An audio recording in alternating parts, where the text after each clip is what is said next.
तो यार मैं हूँ विवेक और इस वीडियो में मैं एक्सप्लेन करने जा रहा हूँ केंगन ओमेगा के चैप्टर नंबर 3 को। पहले 2 चैप्टर्स बन चुके हैं, प्लेलिस्ट तैयार है, जाके देख लेना। स्टोरी कनेक्टेड है इसलिए जरूरी है। फिर मैंने केंगन ओमेगा की पूरी मांगा पढ़ी है। स्टोरी सच में काफी गजब की है, सीक्वल के एकदम लायक है ये केंगन अशूरा के। तो एक बार तो इसे ट्राई करना बनता ही है। तो इसलिए अगर आप चैनल पे पहली बार आए हैं तो वीडियो को लाइक और चैनल को सब्सक्राइब कर लेना। और चलो शुरू करते हैं। फिर चैप्टर की शुरुआत में हम देखते हैं यहाँ पर शुनिची एकदम से गुस्सा हो रहा होता है उस बंदे के सामने जो कि बिल्कुल ओमा की तरह दिख रहा होता है उसे। और यहाँ पर वो बंदा उससे पूछता भी है, अरे यार मैंने क्या किया, तुम इतना गुस्सा क्यों हो रहे हो। खैर इससे पहले कि वो लड़का कुछ बोले एकदम से हम देखते हैं कि शुनिची एक जोरदार लात मार देता है उसके मुंह में। लेकिन यहाँ पर उस लात को उसने रोक लिया होता है और वो उससे कह रहा होता है, अरे आखिर तुम हो कौन, तुम्हें मुझसे चाहिए का, मैंने किया क्या।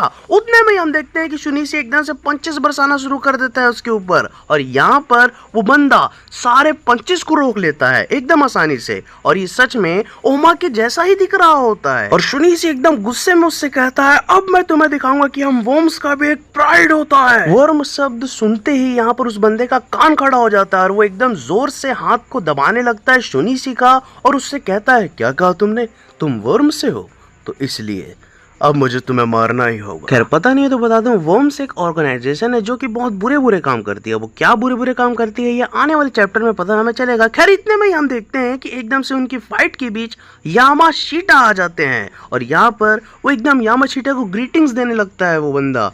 और एकदम से हम देखते हैं कि वो सच में ओमा की तरह ही लग रहा होता है। सेक्रेटरी हिडे भी यही सोच रही होती है। खैर अब मामला रोकते हुए यहाँ पर यामाशीटा उससे पूछते हैं कि तुम्हारा नाम क्या है यंग मैन और तुम यहाँ क्यों आए हो। तो यहाँ पर वो हमें बताता है कि मुझे रिफर किया है मिस्टर मात्सुदो ने आपके पास। मेरा नाम गाओ रियुकी है और मैं केंगन मैचेस में एंटर करना चाहता हूँ। खैर यहाँ पर इसने अपना नाम बदल के बताया होता है, गाओ मुकाकू की जगह गाओ रियुकी कहा होता है। खैर यहाँ पर उतने में हम देखते हैं कि वो बंदा एकदम से अपना नजर छुपा लेता है क्योंकि शुनिची यहाँ पर उसे अभी भी गालियां दे रहा होता है। खैर शुनिची को यहाँ पर शांत करवा के एकदम से यामाशीटा उसके पास आते हैं और उससे कहते हैं, मैं एकदम सीरियसली कह रहा हूँ, मेरी बात सुनो यंग मैन।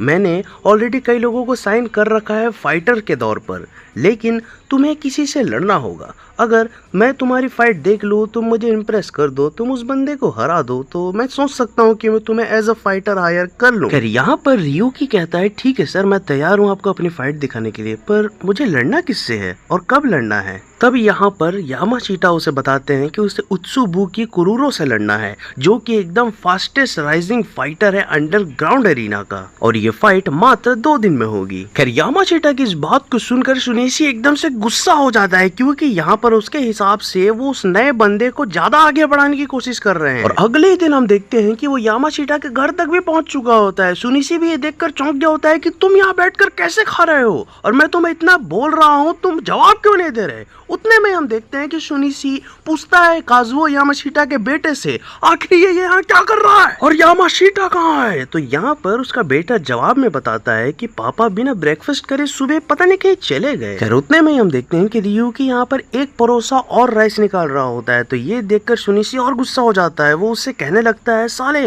तुम अभी अभी यहाँ आए हो, डबल लेकर खा रहे हो, तुम्हारी हिम्मत कैसे हुई। यहाँ पर एकदम से शुनिची टेंशन में होता है। तभी उसे पता चलता है कि रियुकी जो है रहेगा यामाशीटा के घर में ही, उसे एक रूम दे दिया गया है। खैर ये सुनकर वो और ज्यादा टेंशन में आ जाता है। खैर फिर शुनिची एकदम से सोचता है कि यार मैं रेंट दे देकर परेशान हूँ और ये बंदा यहाँ फ्री में रहेगा। खैर वैसे भी मुझे इससे इतनी दुश्मनी नहीं करनी चाहिए, ये वैसे भी वो बंदा नहीं है। तभी वो उससे कहता है, ए मेरी बात सुन, मैं भी एक फाइटर बनने वाला हूँ, बेटर रहेगा कि तुम मेरे रास्ते में ना आए। उतने में ही हम देखते हैं कि रियुकी एकदम से उठकर जाता है, उसके कंधे में हाथ रखता है और उससे कहता है, माफ करना दोस्त, तू फाइटर नहीं बन सकता क्योंकि तू बहुत वीक है। खैर इतना सुनते ही शुनिची को एकदम गुस्सा आ जाता है और कुछ याद आने लगता है। हम देखते हैं कि शुनिची यहाँ पर नाक फट के हार कर बैठा हुआ होता है और यहाँ पर एक बंदा जिसने बहुत सारे लोगों को पीटा हुआ होता है वो खड़ा होता है। इस तरह से गैंग बनाकर लड़ने से तुम लोग सोचते हो कि तुम स्ट्रांग हो जाओगे। तुम सब बहुत कमजोर हो, कीड़े कहीं के।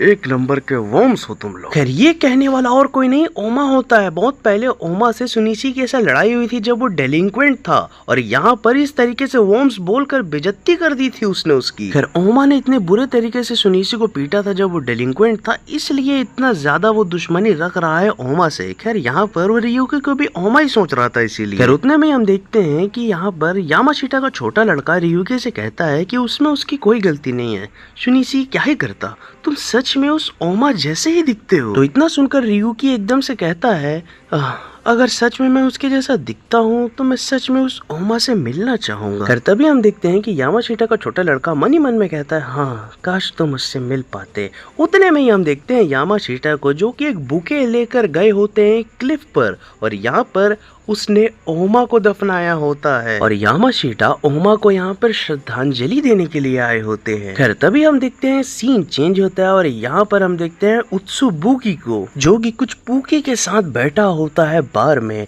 उतने में ही हम देखते हैं कि उत्सुबुकी को एकदम से कॉल आता है एक अननोन नंबर से। खैर इसके बाद वो एकदम से बाहर निकलकर खड़ा हो जाता है एक गली के तरफ और वो एकदम से कहता है तुम जो कोई भी हो जल्दी से बाहर आओ, तुम लड़ना चाहते हो ना मुझसे। खैर उतने में हम देखते हैं कि परछाई से एकदम कोई निकल कर आता है और ये और कोई नहीं सुनिसी होता है जो कि एक दिन पहले उत्सुबुकी को निपटा देना चाहता है ताकि आगे चल के फाइट में रियुकी से वो लड़ सके और कैंगन मैचेस में एंट्री ले सके। और ये चैप्टर यहीं पर समाप्त हो जाता है। खैर अब आगे इनकी फाइट हुई या नहीं हुई, वर्म्स क्या है और कौन जीता, ये सब पता करना है तो ये तो अगले चैप्टर में ही पता चलेगा जिसके ऊपर काम शुरू हो गया है। तो अभी के लिए वीडियो को लाइक और चैनल को सब्सक्राइब कर दो ताकि सपोर्ट पता चल पाए। आज के लिए बस इतना ही। Love you all, I am out.